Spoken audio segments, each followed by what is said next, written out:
Before the video starts, just keep in mind, this video will have pictures of realistic bugs as well as spoilers for all of Just Roll With It's Blood in the Bayou. The first episode's free on YouTube if you want to watch. If that isn't your thing, then feel free to click off now. If not, then let's begin. So, I've watched Blood in the Bayou at least like 8 times. I think I could make them into bugs.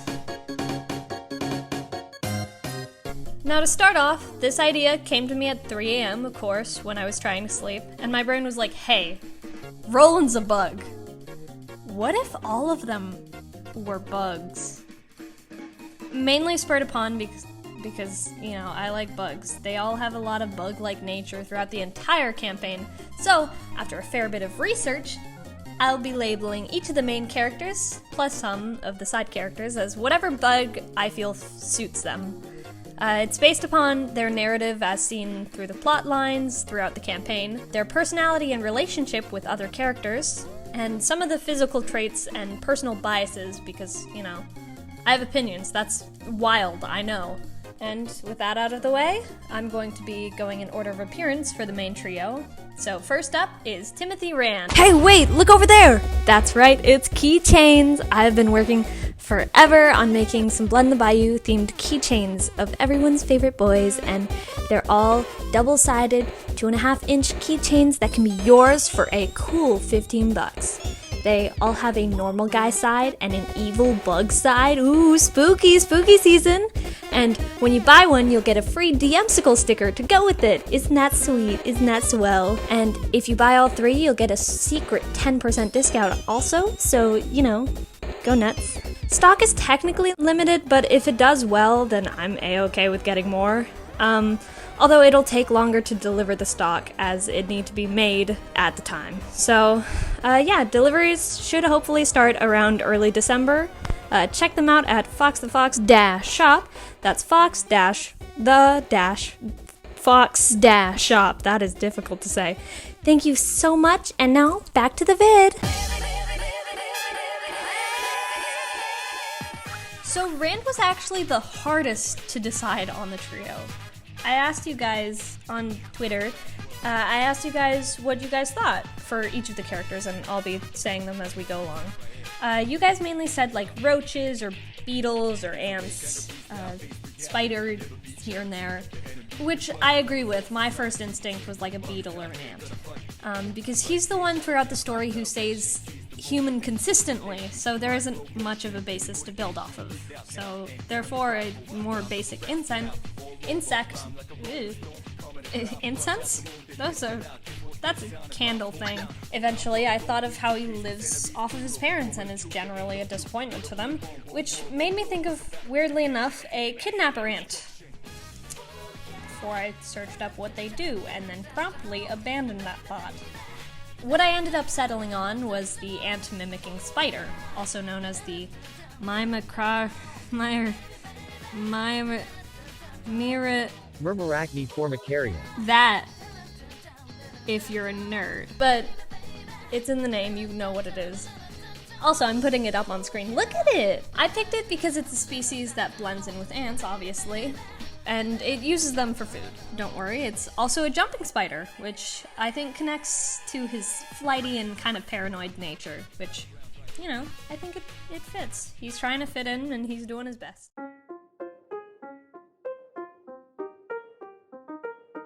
Alright. So Rolan was the easiest. Shocker. All of you guys said mantis to some capacity. I mean, he has the scythe arm, this is a no-brainer, he's obviously a mantis. But, the real question is, what type? Well, I surprisingly tried to find the friendliest mantis, which turned out to be the African mantis, as they're large and friendly and also frequently kept as pets. Now, how this relates to Rolan at all, I can explain. So, like, he's a bug. But he's been a bug for a long time, so he's been domesticated into society, similar to these little, big mantises. They're pretty big. Mantises? Similar to these flocks of mantis. slowly trained to interact with humans, which just seems to fit with him. Also scythe arm, that's pretty damning evidence if you ask me. And last of our three main guys, we have the bodacious bro himself, Rockstar Kian Stone. Now, with Kian, I inexplicably in my mind labeled him as a moth. All of you guys said butterfly. I know he has a butterfly tattoo. I forgot, but the symbolism was calling to me. I think it works. Here's why. He's a failed rock star. It's said in the episodes. Posing as famous when he's not, similar to how moths are always kind of overshadowed by the gorgeous butterflies. He followed the light of his life, which ultimately was how he met his own demise. Similar to how the saying goes, like a moth to a flame. Also, his big jacket kind of reminds me of moth wings, and that is why I chose the garden tigerfly moth. I mean, come on, the resemblance is uncanny. Also, conveniently after I made this choice, I learned that tiger moths actually produce a clicking noise, both for defense and to find a mate. You know what I'm referencing, so... it fits. And, like moths to a flame, Becky's a lamp. I'm just kidding, but I will say she by far caused me the most trouble. So, my initial thought was that she could be like a mosquito or a cricket due to the unfortunate way Kian went out, and Becky's own musical passion. I was aiming for mosquito because the females tended to be louder than the males, but it didn't fit right. I didn't have anything to back it up, so... Next I looked into crickets, katydids, and cicadas, mainly to find something that was both loud and dangerous, because Becky is. She's badass, I love her. Little did I know, literally none of those bugs are dangerous or threatening in the slightest. Cicadas don't do anything that's meaningfully harmful, and there was this one spiny devil katydid which could break the skin of your skin. They could break skin, it gets your blood, but it's not venomous at all, so it's all loose threads, no connection, so I dropped it. After that I searched for a butterfly that could be toxic and make noise, which I found the cracker butterfly, which are poisonous, but only the males make noise, so I dropped it again. I looked into hissing cockroaches, to click beetles, to longhorn beetles, all of these for their noisy capabilities, as I got increasingly more desperate, but nothing was working. It all didn't click, if you get my gist. Get it? Get it, clicking beetle? Ah! I tried hard focusing on one of the two categories to find the most dangerous butterfly, which turned out to be the pipevine swallowtail butterfly. But although the toxic was presumably poisonous when consumed, Google told me absolutely nothing about the effects of eating the damn thing. Eventually I stumbled onto the postman butterfly. They're cool because they actually create their own freaking cyanide. How crazy is that? That's a butterfly. Why do you have that? That led me to the ultimate conclusion of the gossamer winged butterfly. Yippee! See, that wasn't so hard. It only took, an hour of Google searches. Now, as for why this specific little guy, the gossamer winged butterflies have a unique relationship with ants. When they make a clicking noise, presumably from their wings batting together, it alerts ants to come to their aid. You sound like anything, familiar? Like clicking to communicate and share locations like the creatures do?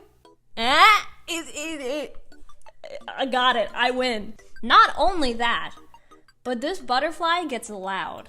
Maybe not in the musical sense, but nonetheless, I'm desperate and I think it fits, so...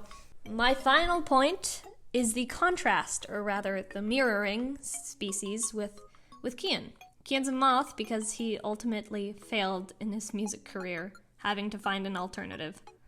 Whereas Becky, she made it.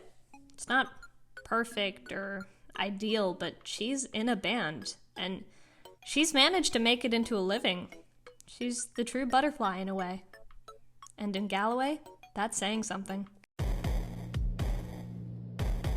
As I made this, I slowly started to realize there are not a lot of main characters in Blood in the Bayou. It's a one-shot, so, you know, it makes sense, but I tried to do some of the more important ones, so... next up is Mr. Dickman. I totally didn't forget he was a character.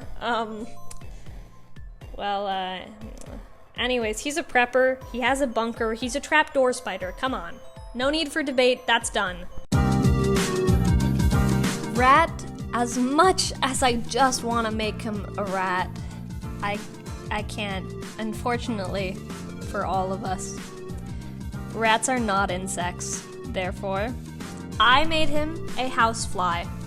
Chose the housefly specifically because they live in civilizations and feed off the food there. They're the rats of the sky, and no one thinks much of them outside of their general nuisance.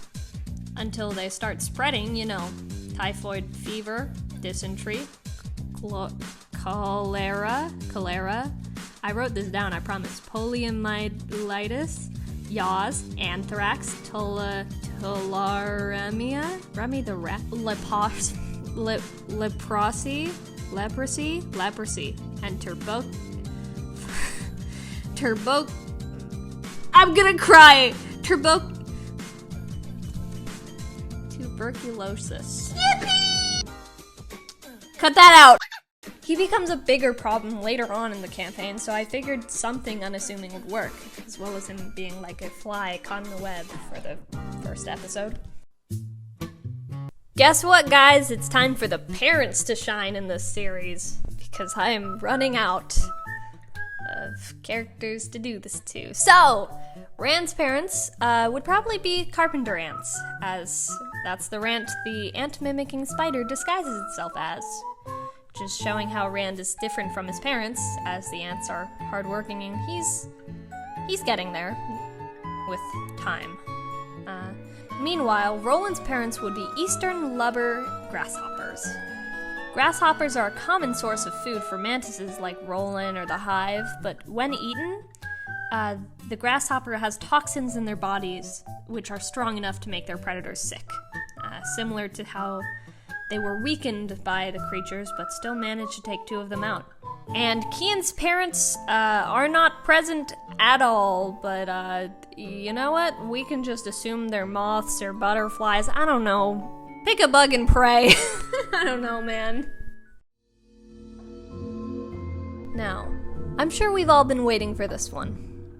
No, you haven't. I don't care. What bug would the elder brain be? Othermind? Elder brain be the big baddie of the series. And Rachel, for that matter. I mean, I know, because I made this. I've been mulling this one over for a while now because these creatures that the Queen has under its control have very contrastingly different details. I mean, for one, there's the obvious fact that they function as a hive, as well as similar stingers to a wasp that can fire out and attack/infect prey, which is, you know, wasp behavior. But they also have sharp scythes like Rolan, which can be traced back to mantises. And not only that, they also spread and build, which, yeah, that could be a hive thing, but how they do it is more similar to a spider, you know, with webbing. It's not made of silk, though. It's like weird, fleshy, fatty substance that sticks and can be strewn across walls. It's all, I don't know, it's all confusing. So where does that leave us in the grand scheme of things? And Rachel. Rachel was presumably the first to be consumed by the hive, which means it's up to her to spread. And with this in mind, I believe that Rachel was a spider wasp. She would be the one influencing the hive to becoming a hive. Spider wasps are also curious as, when they are larvae, they attach themselves to an orb weaver spider. That's where they got their name. And they eat a specific part of the spider's abdomen, which miraculously allows them to effectively have mind control over the spider. The wasp larvae then forces the spider to create a web so that the larvae can grow up safely. And once the web is done, the spider has outlasted its usefulness. The larvae kills it. Not only that, but the spider wasp has an impressive sting to boot. A powerful position, sure, but who's really pulling the strings? The true queen of this rotting Galloway? Well, I think it would be a mere tapeworm. The one I've picked out is the lancet liver flute. It's small, not very strong, but this little invertebrate is capable of true mind control. It's not just on ants or snails, smaller insects. It even works on, like, cattle. Those things are massive. Like, that's a almost microscopic creature that is controlling a cow. This is the origin. This is what got Rachel to slowly spread and consume all of Galloway. The tapeworms in her mind, you know? Eventually grows and forms the Elder Brain, which leads this old town to ruin. The destruction of it all. Make sure to like and subscribe, gamers! Ah! Thank you so much for watching. This video has been in the works for, like, no joke, 6 months at least, so I hope you enjoyed it. Feel free to subscribe if you like, and buy the keychains if you want them at Fox the Fox Dash Shop if you fancy the merch. Okay, have a good one. Bye-bye! By the way, Officer Dudes would be a false blister beetle because I said so. Let's go! I love bugs.